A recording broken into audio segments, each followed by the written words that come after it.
주님의 이름으로 여러분 환영합니다. 옆에 계신 분들 평안하셨어요? 서로 인사 좀 나누시죠.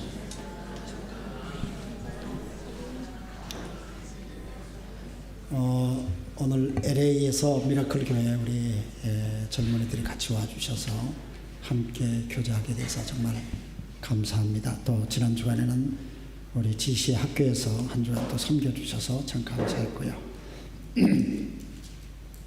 일본에 이렇게 오셔서 보시고 이렇게 하는 것 굉장히 참 중요한 것 같아요. 저도 40몇 년 전 처음 미국을 갔을 때에 본 게 저한테 많은 또 영향을 주었던 것 같아요. 사람이 뭘 보고 사느냐 참 중요한 것 같습니다. 왜냐하면 본 것의 영향을 받기 때문입니다. 사람이 보는 것의 영향을 받게 되어 있습니다.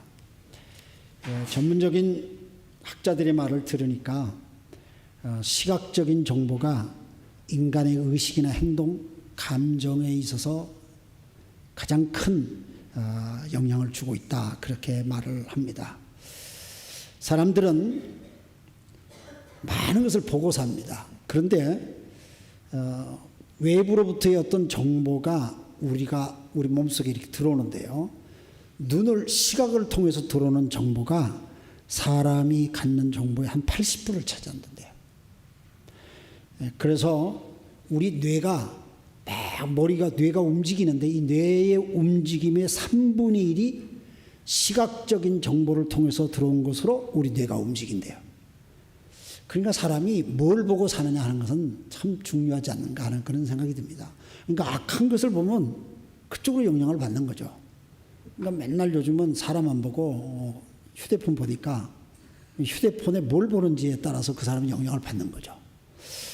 그래서 나라고 하는 인간을 만들어가는 것은 내가 뭘 보느냐에 따라서 나를 만들어가는 거예요. 선악과 나무를 보고 하와가 보암직도 하고 먹음직도 하고 그런 마음으로 그걸 쳐다볼 때에 유혹을 받잖아요. 그래서 보는 게 이게 참 중요한 것 같아요. 제가 한 10년 전에 우리 이쪽 자리에 늘 새벽 기도할 때 난 여기 앉아서 늘 기도를 했어요. 한 10년 전에 새벽 기도 와서 말씀 인도하고서 앉아서 기도를 하는데 잠깐 졸아서 꿈을 꿨는지 하여튼 꿈을 꿨어요. 그런데 그 꿈꾼 내용을 지금도 너무 생생해가지고 얼마 전에 제가 그 꿈을 내가 이렇게 꿈을 꿨는데 그 꿈을 사진으로 좀 만들어주면 좋겠다 하고 챗GPT에다가 제가 물어봤더니 딱 사진을 만들어줘요. 한번 띄워보겠어요. 이거예요.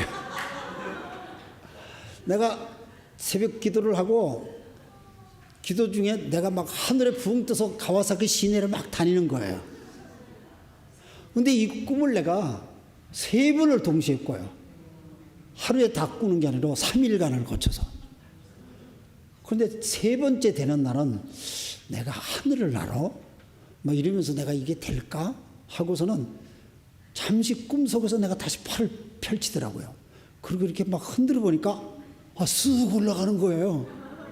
그리고 가와사키 시내를 내가 막 다니면서 축복을 하는 거예요. 가와사키 시내 전체를 막 축복하는 그런 꿈을 내가 꿨어요. 네, 지워도 돼요. 이게 무슨 꿈인지 개꿈인지 나 잘 모르겠는데 그래서 내가 챗GPT한테 물어봤어요. 내가 이런 꿈을 꿨는데 이게 왜 이런 꿈을 꾼 것 같으냐 네 생각에는. 그리고 물었더니 챗GPT가 당신은 굉장히 강한 사명감을 가졌군요. 당신 속에는 꿈이 많은 것 같습니다. 그리고 막 현실을 탈피해서 뭔가를 이루고 싶은 마음이 있군요. 뭐 그런 걸로 설명을 쫙 달아서 또 나한테 얘기를 하더라고요. 물론 나는 그건 하나님의 소리인지 아닌지 그건 잘 모르겠는데 사람들은 참 꿈을 꾸고 살아요. 그런데 우리들 가운데 꿈을 많이 꾸긴 하지만은 그 꿈을 기억하지 못하는 그런 꿈들이 많아요. 그래서 한국 사람들 그걸 개꿈이라고 그러더라고요. 그런데 우리가 기억하는 꿈들도 꽤 많이 있어요. 기억 못하는 꿈도 있고 기억하는 꿈이 있어요. 근데 그것이 어떤 영향을 작용하는지. 정신분석학자 가운데 프로이드라는 사람 여러분도 잘 아시죠? 그 사람은 꿈에 대한 얘기를 굉장히 많이 가리키고 또 연구하신 분이에요. 근데 그분의 글을 읽어보니까요, 이 꿈이라는 게 우연찮게 그냥 나타나는 현상이 아니고 사람의 마음속 깊은 속에 억압되어 있던 갈망과 감정, 또 상징적인 어떤 형태, 이런 것들이 나타나는 것이 꿈이라고 그분은 그렇게 설명을 해요. 이 프로이드라는 사람의 말을 인용하자면은 사람의 마음속에는 의식하는 세계가 있고 무의식의 세계, 의식을 전혀 못하는 또 나의 세계가 있어요. 그러니까 내가 나를 의식 못하더라도 나의 세계가 또 있다는, 무의식의 나의 세계가 있는데, 이 두 의식하는 세계와 무의식하고 있는 이 세계 양쪽에 다 꿈이라는 것이 작용을 한다는 거예요. 보통 우리가 자각할 수 없는, 내가 느끼지 못하는 내 본능적인 욕망이 있을 수 있고요. 불안함, 두려움, 공포, 또 어린 시절에 가졌던 기억들, 뭐 이런 것들이 무의식 속에서 내 무의식의 세계 속에 이렇게 축적되어 있어요. 근데 이 축적되어 있는 것이 내가 잠자는 동안의 꿈이라는 것으로 나타난다는 거예요. 그래서 그것이 어떤 경우는 사회적으로 또 도덕적으로 어떤 이유에 의해서 내가 억압되어 있는 그 갈망들이 꿈속에서 변형되어서 나타날 수 있다. 뭐 이런 말로 설명을 하는데, 그분 얘기는 꿈이 확실히 가면 두 종류가 있는데, 하나는 확실하게 보여지는 그런 꿈이 있어. 뭐 예를 들면 여러분들도 아마 꿨을 거예요. 누가 뒤에서 막 날 잡으러 막 오는데 내가 막 도망을 가는데 절벽이야. 이야, 내가 죽겠구나 하는데 막 식은땀 하면서 내가 딱 깼어. 뭐 이런 꿈. 이분은 그거를 현재적인 꿈 이렇게 설명을 했고요. 또 하나의 꿈은 꿈속에서 내가 뭔지 모르는데 꿈을 꾸긴 꿨는데 뭔가에 내가 그냥 막 해피했다든가 아니면 막 불안했다든가, 그런 무의식 속에서 나의 염원하는 갈망의 그런 잠재적인 형태로 나타나는 꿈이 있다는 거예요. 그게 잠재적 꿈이라고 그렇게 표현을 했어요. 그런데 이런 꿈들 속에 다 기능이 있다는 거예요. 꿈이 우리에게 주는 어떤 기능이 있는데, 그 꿈이 우리에게 주는 가운데는 여러 가지 복합적인 요소를 하나로 꽉 뭉쳐가지고 우리들한테 탁 뭔가를 던지는 압축된 기능의 역할을 꿈이 한대요. 동시에 또 하나는 꿈이 우리들에게 중요한 그 감정을 다른 대상으로 이렇게 옮겨가게 하는, 그러니까 내가 막 분노스러운 감정이 있는데 그러나 그걸 분노로 표현하지 않고 또 다른 감정으로 표현하게 하는, 그걸 변형된 기능, 변형시키는 기능이라고 표현했어요.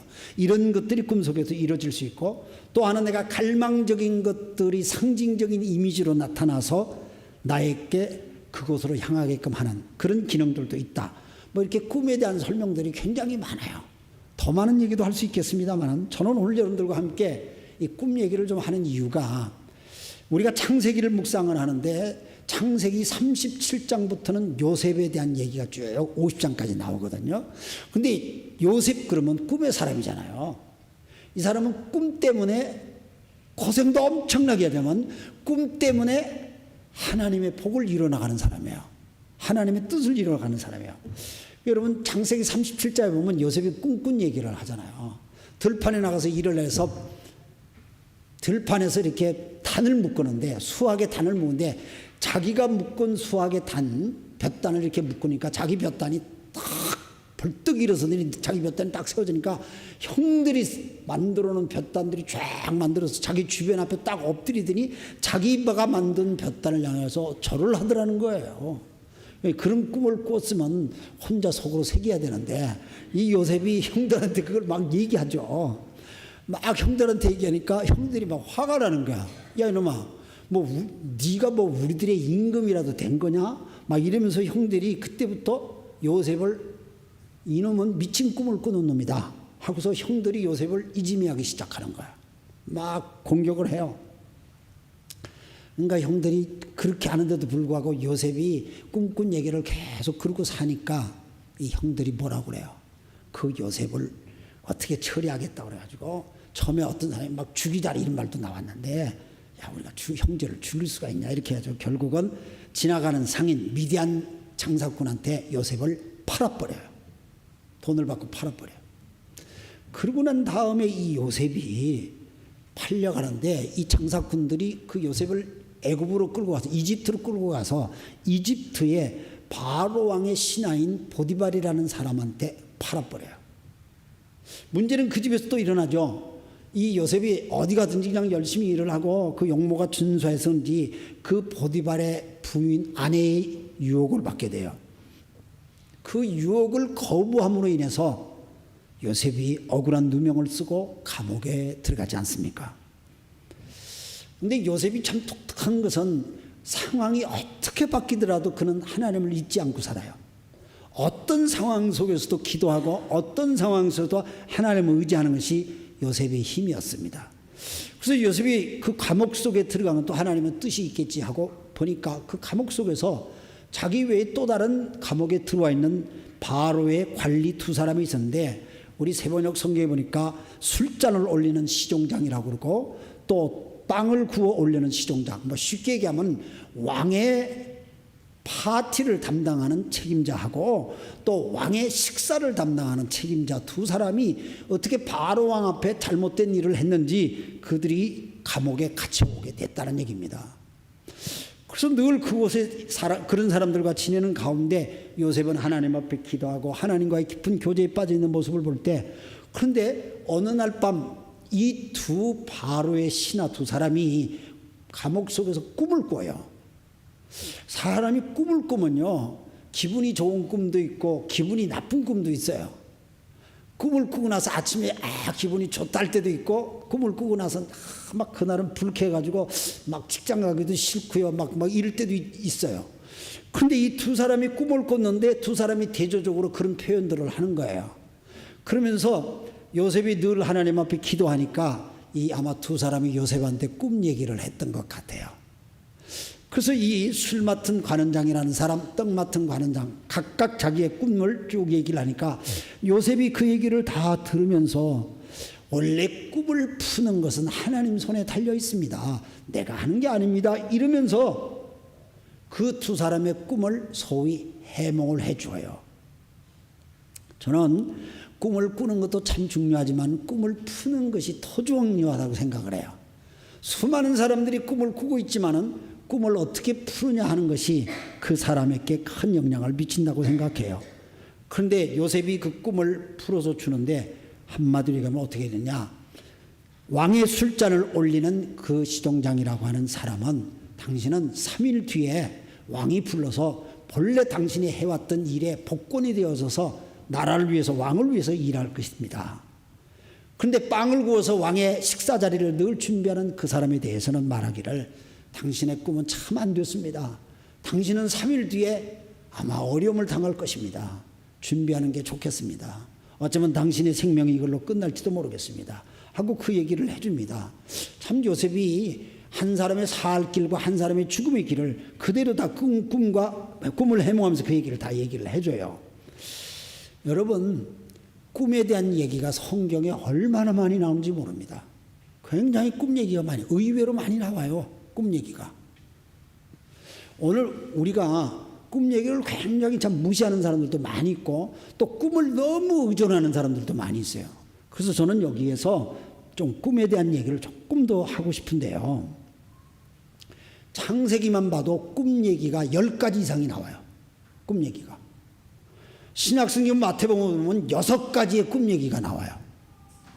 구약성경의 다니엘서라는 성경은 후반부에 꿈에 대한 얘기가 엄청 나와서 그 꿈꾼 것들이 이상한 형상에 대한 꿈을 꾸죠. 그것이 미래에 대한 예언들로 다 시대적 예언으로 나타나죠.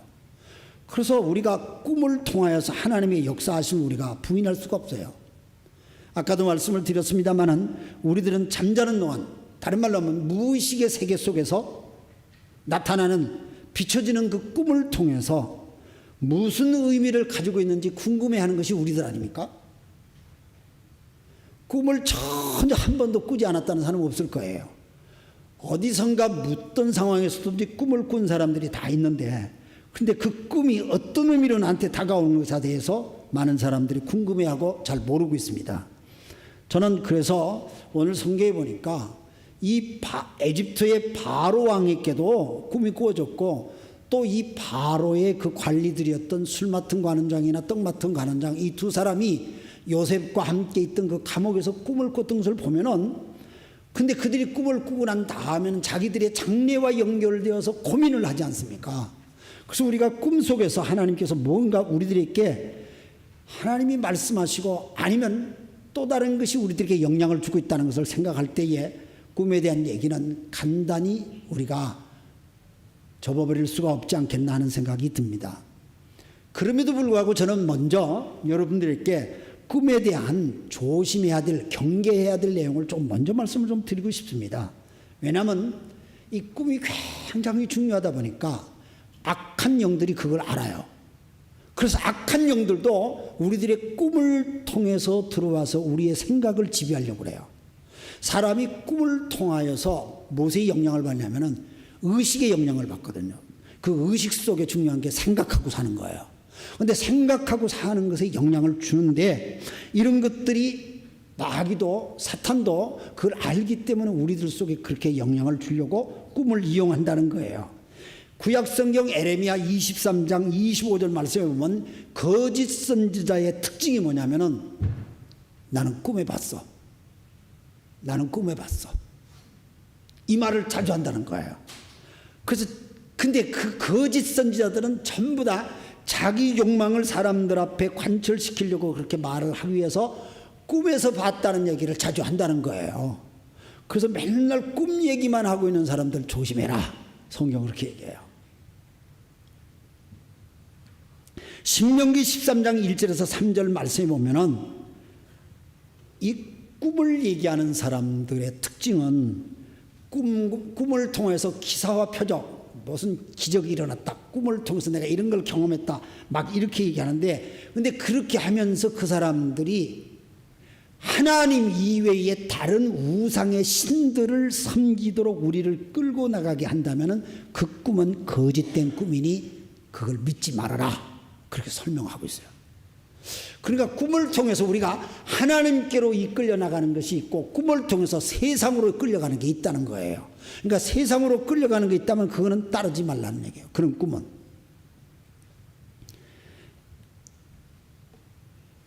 스가랴 10장 22절 말씀에 보니까 사람들이 그 당시에 유대인들의 테라빔이라는 걸 다 가지고 있죠. 테라빔이 뭐냐면은 요즘 말로 하면 자기 수호신이야. 일본식이나 한국식으로 하면 자기를 지켜주는 부적과 같은 거야. 그런 걸 이스라엘 사람들도 막 영향을 받아 가지고 있는데, 그런 걸 가지면서 점치는 사람이라든가 꿈꾸는 사람들과 대화를 하면서 자꾸 거짓말을 하고 불법을 행하도록 하게 하고, 그 다음에 의미가 없는 헛된 말로 자기를 위로하려고 하는 그런 말들은, 그렇게 꿈꾸는 말들을 하는 그것들을 조심하고 경계하라고 그렇게 얘기했어요. 그래서 우리가 꿈이 전부 다 좋은 게 아니라는 거예요. 구약성경에 참 의인이지만 고통을 많이 당했던 사람이 욥이라는 사람이에요. 그런데 이 욥이라는 사람도 얼마나 그 고통 속에서 제일 힘들었던 게 하는 악몽이었어요. 욥을 아주 괴롭혔던 것은 못된 친구들도 있었습니다만, 꿈속에서 어떤 악몽이 오냐면은 욥기서 7장 14절 말씀 보니까 자기 영혼이 질식당할 것 같은 꿈을 꾸는 거예요. 그래서 꿈을 꾸고 나니까 이렇게 살 바에 내가 죽는 게 낫지, 막 그런 생각으로 빠지는 거야. 그런 악몽을 꾸니까. 그래서 이런 악몽들은 전부 다 마귀가 주는 악몽들이에요. 우리를 살리는 게 아니잖아요. 그래서 저는 자기 전에 하나님 오늘 밤도 좋은 꿈을 꾸면서 자게 해 주옵소서, 이런 기도 참 필요할 것 같아요. 안 그래? 여러분들 다 좋은 꿈만 꾸시나 보다. 근데 그런 기도가 필요할 것 같아요. 그래서 꿈에 대한 것을 여러분들이 잘 알고 살면 좋겠다. 두 번째로, 하나님이 우리에게 보여주는 꿈에는 반드시 그 꿈 속에 의미가 담겨져 있어요. 하나님 보여주는 꿈에는. 오늘 그 14절 말씀해 보니까 이 에집트의 바로 왕이 자기가 꾼 꿈을 아무도 풀 수가 없는 거야. 근데 사실 이 꿈을 풀 수는 있는데 에집트의 모든 학자들이라든가 모든 사람들이 왕 앞에 겁이 나서 말을 못하는 거예요.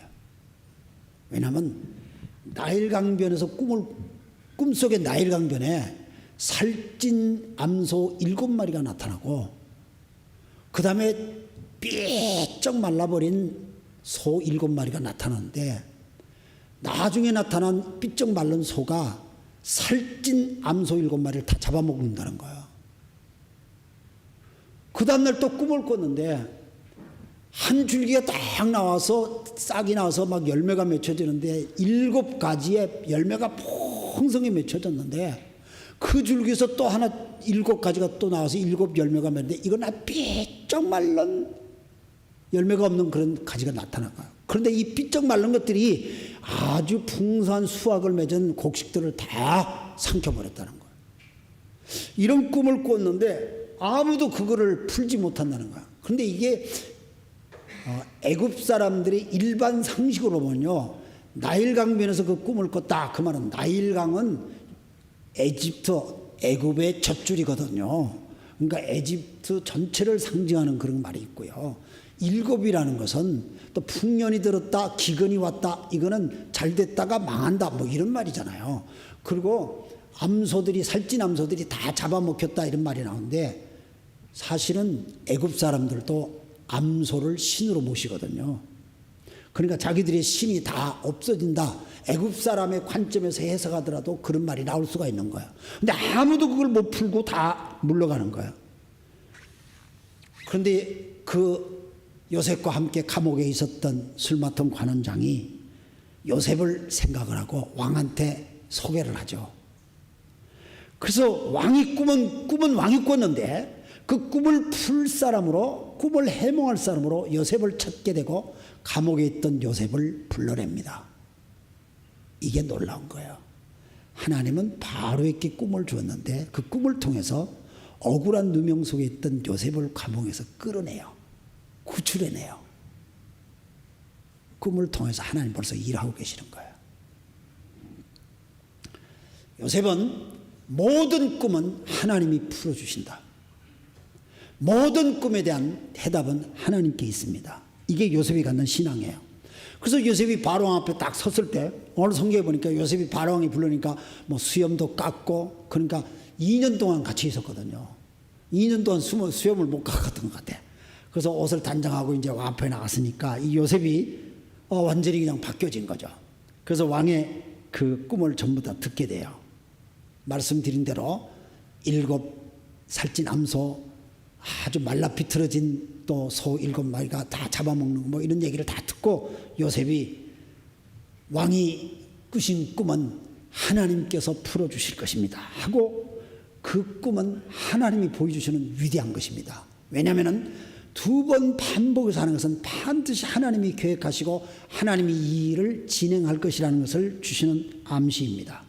그리고 나일강에서 이 꿈을 꾸셨다는 그 말씀을 한데, 이것은 애굽 전토에서 전 땅에 이런 하나님의 역사가 일어날 것이라는 것을 예언하는 것이고, 7 암소가 나타난 것은 7년 동안 이 애굽이 큰 풍년이 일어날 것을 예언하고, 그 다음에 7 비쩍 마른 소가 나타나서 그걸 다 잡아먹는다니까 7년 동안에 그 다음에는 기근이 와가지고 앞에 있었던 대풍년을 하루아침에 다 쓸어버려가지고 나라가 어렵게 된다는 걸, 그리고 7 곡식과 또 7 말라버린 그런 곡식, 이 모든 꿈들이 그런 것을 의미하므로 대풍년이 올 때를 대비하시고 대풍년에서 좋아할 것만 아니라 대흉년이 올 것을 대비해서 이 나라를 잘 살피시면 왕이 복을 받고 이 나라가 복을 받을 것입니다.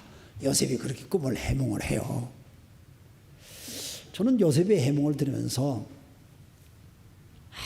꿈을 꾸는 것도 중요하지만 꿈을 해몽을 딱 풀어주는 이 요셉의 모습이, 요셉이 비록 감옥에 갇혔다가 2년 만에 풀려나오지만 거기서 바로 왕과 애굽을 축복하고 하나님이 이 나라를 어떻게 역사할 것이라는 얘기를 다 설명하고 대비할 대비책까지도 다 설명해 주지 않습니까? 그리고 임금님, 지혜로운 자 한 사람을 택하여서 이 나라를 다 대비하시는 것이 왕이 해야 될 중요한 일입니다 하고 어드바이스까지 이렇게 하지 않습니까?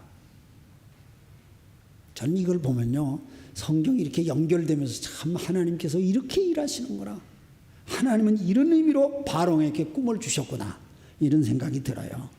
창세기 41장 25절에 보면 바로에 주었던 이 꿈 속에 구체적인 하나님의 인도하심이 있고 하나님의 계시와 하나님의 발걸음이 그들 속에 명시되었다는 것을 보면은 하나님께서 꾸게 하시는 꿈 속에는 확실한 의미가 분명하게 주어진다는 거예요. 저는 신약 성경에 보니까 꿈이 너무 구체적으로 이렇게 딱 지목해서 가르쳐 주는 것들도 많이 있는 것을 발견할 수 있어요. 여러분, 마태복음 1장에 보면 구약성이 지금 요셉 얘기를 하는데 신약성에도 요셉이 나오죠. 요셉이라는 이름이 참 많았거든요. 신약의 요셉 그러면 여러분 누군지 아시죠? 예수님의 육신의 아버지 이름이 요셉이잖아요. 그런데 이 요셉이 요셉이 동정녀 마리아하고 약혼을 하지 않습니까?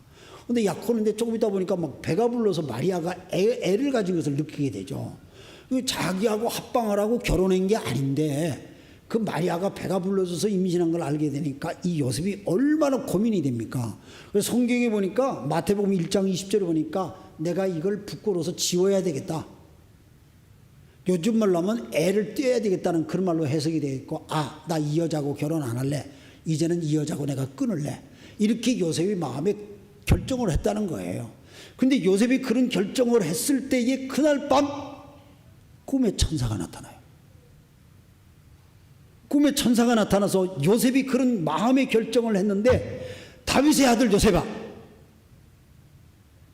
두려워 말까. 마리아는 너의 아내로 맞이하라. 그 태에 임신하고 있는 것은 성령에 의하여 잉태된 자다.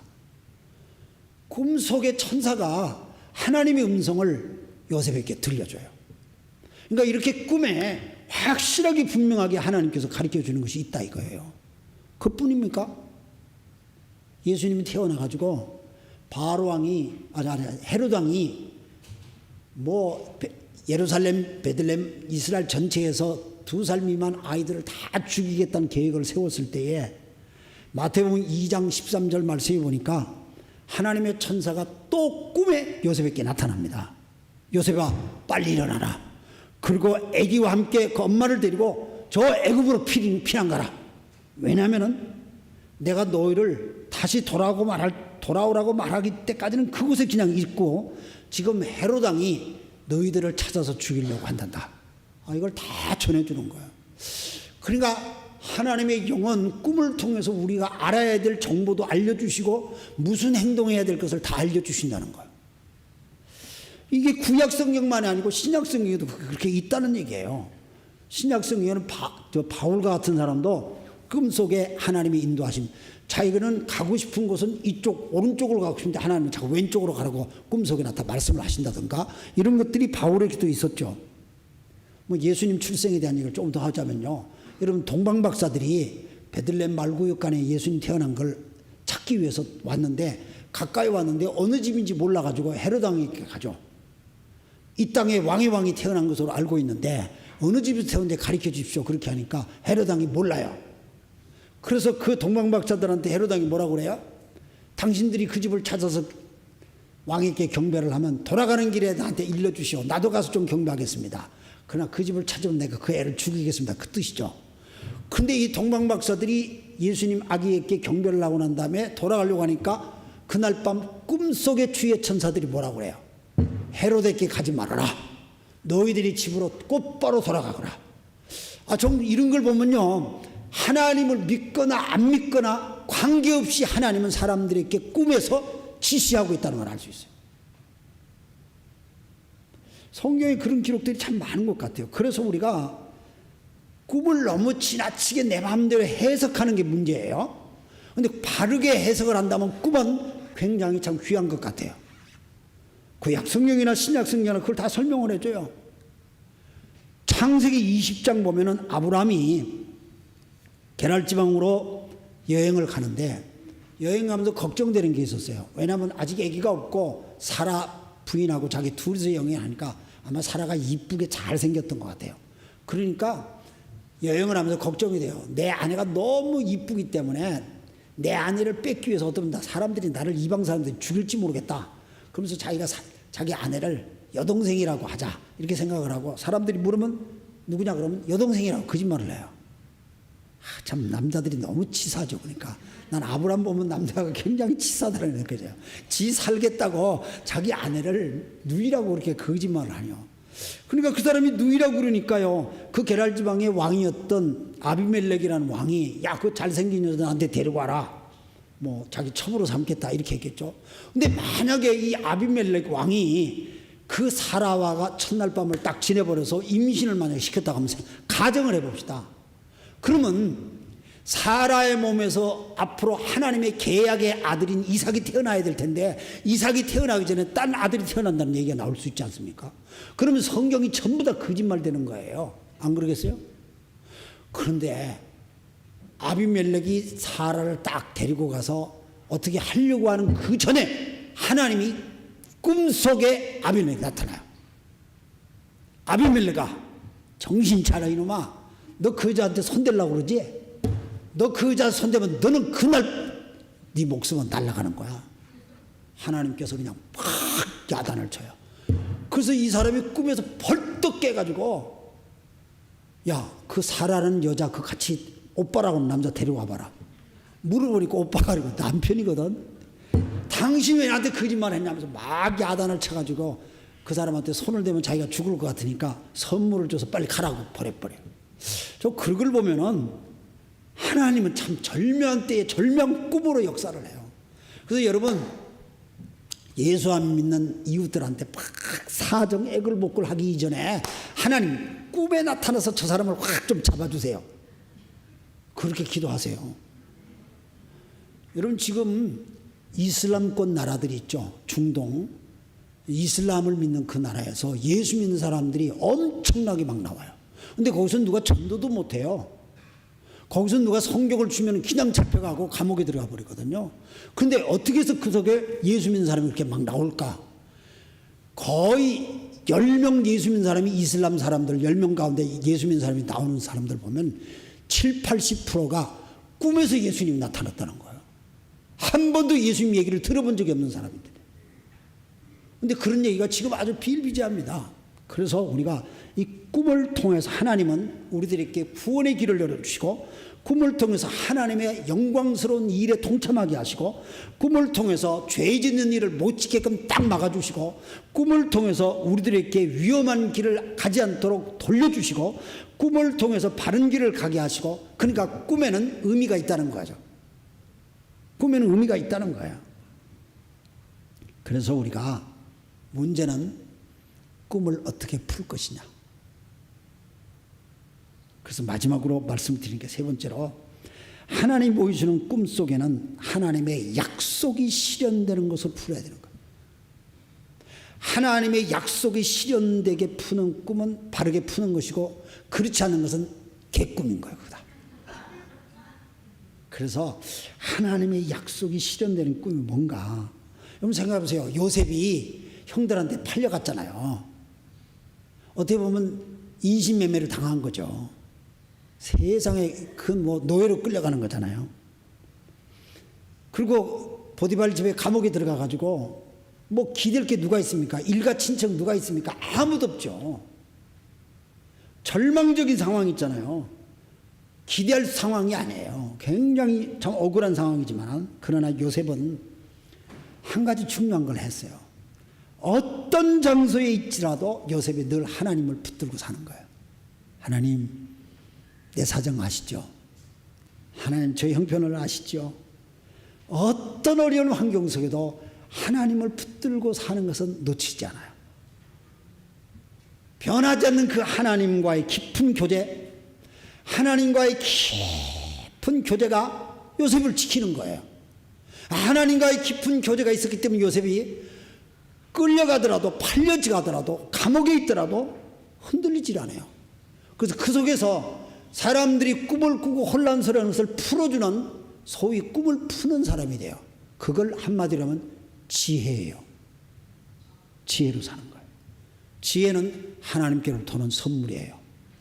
이거는 공부를 통해서 오는 것이 아니고 지혜는 하나님께서 오는 선물이에요. 그래서 요셉이 그 지혜로 꿈을 풀어나가기 시작해서 그 꿈을 푸는 것으로 사람을 돕게 되고요. 그 꿈을 푸는 것으로 사람을 축복하게 돼요. 그 꿈을 푸는 것으로 사람한테 평안을 하게 하고요. 새로운 시대를 만들고요. 나라를 열어가게 하고요. 그게 창세기 마지막 사건들이잖아요. 여러분이 아시는 대로 바로의 부름을 받은 이 요셉이 바로 앞에 가가지고 꿈을 다 풀어주니까 그러면 우리나라를 이걸 대비할 사람이 누구겠냐? 너밖에 없겠다. 그래가지고 생각을 해보세요. 처음 보는 요셉, 감옥 속에 있던 요셉, 2년 만에 처음 수염 깎았던 요셉, 옷도 빌려 입고 왔을 거예요. 자기 옷이겠어요? 감옥에 있던 친구인데. 그런데 그런 자를 애굽이라는 그 당시 애굽은요, 로마 시대 로마와 똑같아요. 세계를 지배했던 최열대 강국의 그런 나라에 총리 대신 실제적인 나라의 경영권을 다 쥐고 있는 그런 자로 하나님이 세우세요. 꿈에 대한 직접적인 혜택은 바로 왕이 자기 왕국의 안전을 지킴에 보호를 받고 번영의 보호를 받는 그런 꿈의 해몽을 받지만은, 그러나 하나님께서는 요셉을 바로 왕의 꿈을 품과 동시에 요셉을 다 이집트에서 세워요. 애굽에서 세워요. 애굽에서 세우니까 이 요셉의 그 모든 정책에 따라서 이 애굽의 나라가 잘 살게 되잖아요. 흉년이 와도 나라가 크게 흔들리지 않게 대비하고 살게끔 하잖아요. 그러니까 사람들이 어떻게 요셉은 저렇게 선명지명이 있어가지고 우리 백성들이 이렇게 잘 살펴줄까? 요셉은 애굽의 사람들한테 신뢰를 얻게 되죠. 난 이게 하나님 믿는 사람의 모습인 것 같아요. 우리가 어떤 환경에 가더라도 우리를 통해서 사람들이 복을 받고요. 우리를 통해서 사람들이 평안해지고요.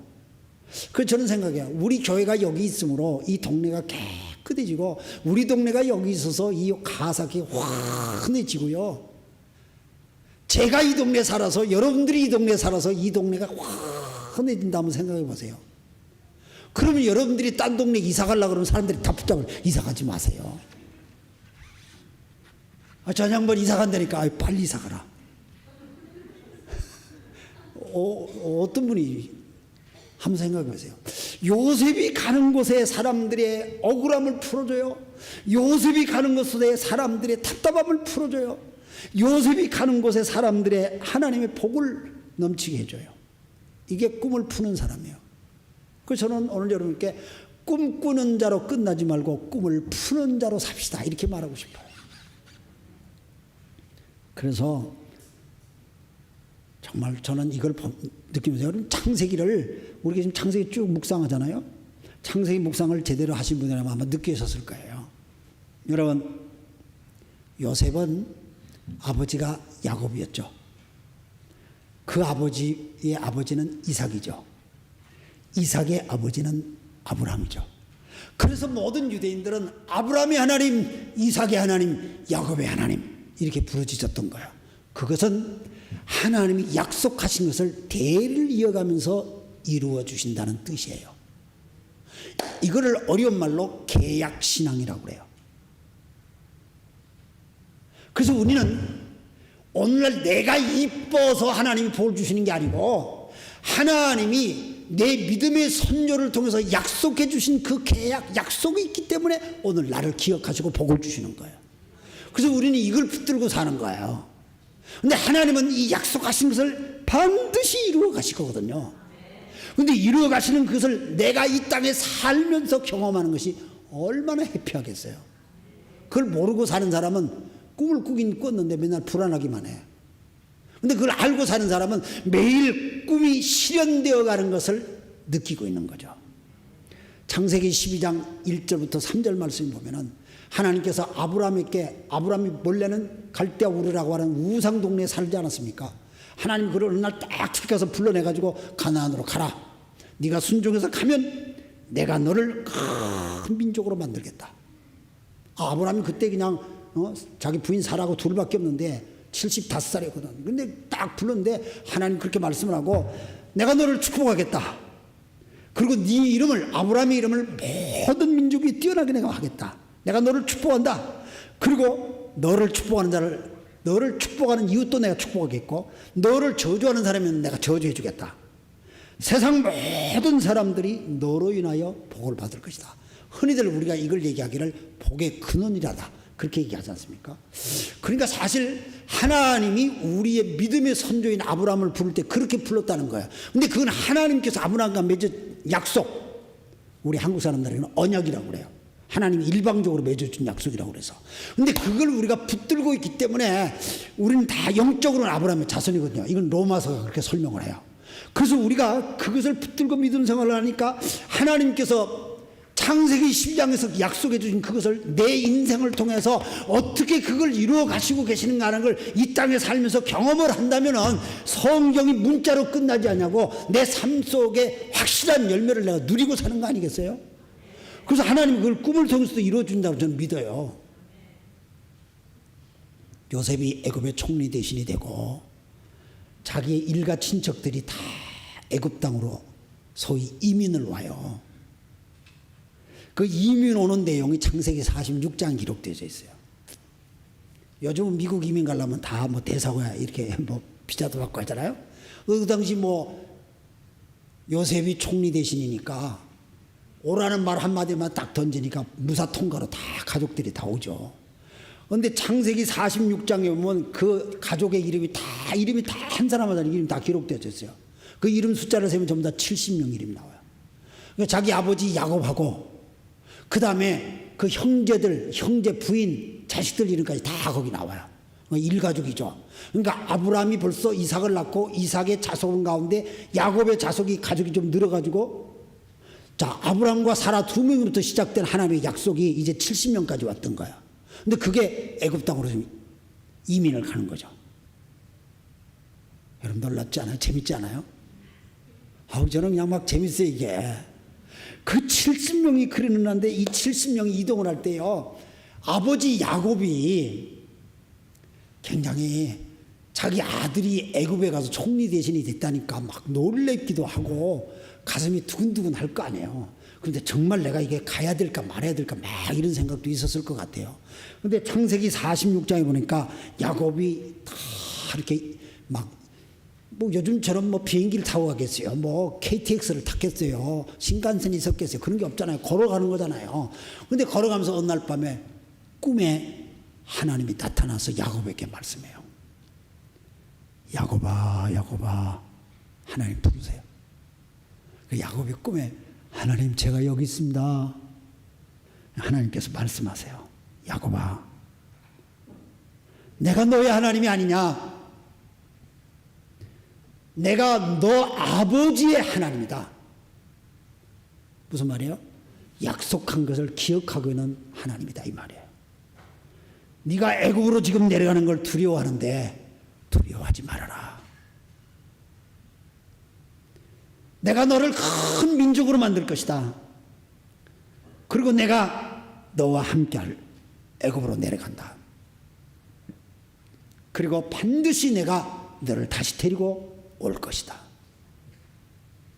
저는 바로왕의 꿈으로부터 시작되어 가지고 요셉이 감옥에서 나와서 그걸 해몽을 하고 요셉이 출세해서 그 가족들을 다시 부르는데 그 가족 아버지 야곱이 오는 길에 두려워하고 이 여행을 내가 해야 되는지 이민을 가야 되는 건지 말아야 돼. 거기 가서 또 고생하는 거 아닌지 우리 70명 여기서 그냥 그래서 먹고 사는데 괜히 글로 가가지고 더 어려움 겪지 않는지 뭐 걱정거리 있을 것 같아요. 그런데 그때 하나님 꿈에 또 나타나서 말씀하셨어요. 그래서 그 민족이 여러분 기억하시죠? 고센이라는 땅. 고센이라고 그러면은 우리 한국 서울로 말하면 여의도 같은 땅이에요. 삼각지 아주 기름진 땅이에요. 거기로 이주해가지고 거기서 그냥 400년을 살죠. 그러면서 70명 가족이 대민족을 이루어서 나중에 출애굽기 역사로 이어지죠. 이게 성경이 말하고 있는 드라마틱한 하나님의 일하심이에요. 하나님은 일하세요. 하나님은 우리들의 무의식 속에 꿈속에서도 일하세요. 그런데 무의식의 꿈속에 일하시는 그 하나님 우리에게 짚어주시고 인도해주시는 손길을 현실의 속에서 확인할 수 있다면 우리의 삶이 얼마나 다이나믹하겠습니까? 그렇게 예수 믿읍시다. 그렇게 확인해 봅시다. 그리고 그 간증을 하고 살 때에 세상이 우리를 보고 사는 방법이 달라, 사는 방법이 달라, 철학이 틀려, 이런 소리를 할 것입니다. 그것이 빛과 소금으로 사는 것이 아니겠습니까? 기도하겠습니다. 다 같이 우리 함께 말씀을 기억하면서 우리 같이 기도할 수 있기를 바랍니다.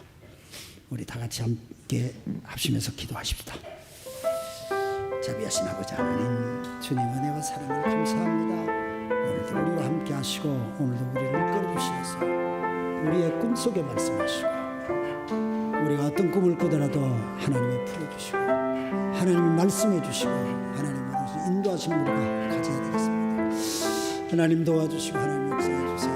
우리 온 교우들 이종을 비롯하여서 우리 모두에게 하나님 말씀하시고 우리 모두에게 하나님 역사해 주시는 믿습니다. 주님 감사합니다. 주님 찬양합니다. 하나님께 영광을 돌리는 우리 모두가 되게 해주시고 아버지의 이름을 우리가 증거할 수 있도록 주님 꿈을 꾸는 자로 끝나지 아니고 꿈을 푸는 자 되게 해주시옵시고 요셉의 꿈 얘기가 나의 꿈 얘기로 되게 해주시고 요셉의 꿈 얘기가 수많은 사람을 감동시킨 것처럼 주님 우리들의 꿈 얘기가 사람들에게도 감동이 되고 비전이 되고 실행하는 열매가 되도록 축복해 주옵소서. 오늘도 우리와 함께 해주시는 하나님 감사합니다. 찬송과 경배를 하나님께 올립니다. 주님 도와주세요. 감사합니다.